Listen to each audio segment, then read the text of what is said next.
And good afternoon. It's like 7:30 on the 8th of August. I have my reunion tomorrow, my 30-year reunion.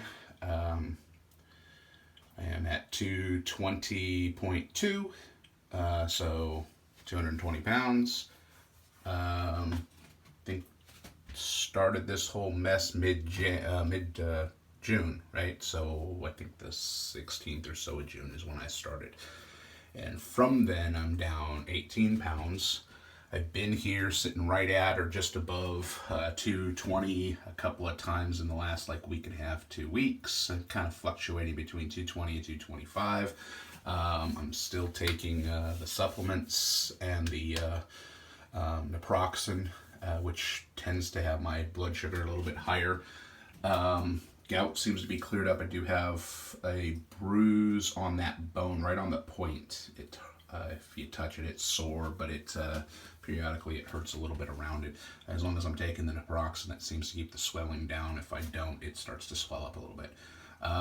So give it a few more weeks. Once the pain goes away, we'll stop taking the naproxen, and my blood sugar should regulate back down to or below 100 here pretty quickly.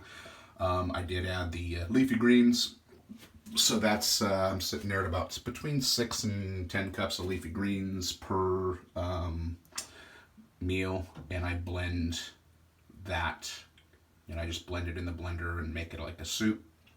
And I do a teaspoon of turmeric and a teaspoon of ginger, 2 tablespoons of apple cider vinegar, 2 tablespoons of olive oil, coconut oil, or MCT oil. And for those of you that are aware, MCT oil is the medium chain triglycerides derived from coconut oil. So I typically don't use both. I use one or the other. And then the leafy greens typically is like 3 to 4 cups of kale, and then 3 to 4 cups of a mixed green. Like you can just go get those bins at like Safeway or whatever grocery stores in your area.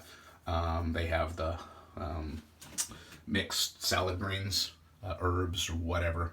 That's typically what I'm throwing in the blender with that, and then like 2 stalks of celery, and then water, salt and pepper to taste. And then I have a Vitamix blender, so it pulverizes all of that and breaks down all the fibers real good. But it also will, when you blend it, it heats it up, so it'll bring it up to like a uncooked soup temperature. And I'll typically throw in 2 to 4 eggs as well for protein.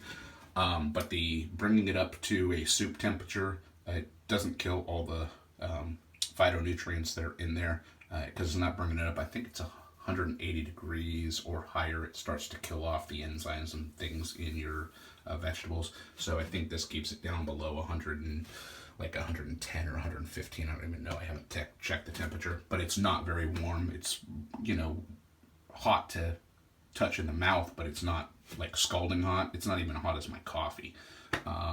So that's what I'm doing, guys. I'll keep you posted. I'll just keep posting videos and stuff. Make any comments you feel free. Keep watching if you're watching. Thanks, guys. Have a good one. God bless.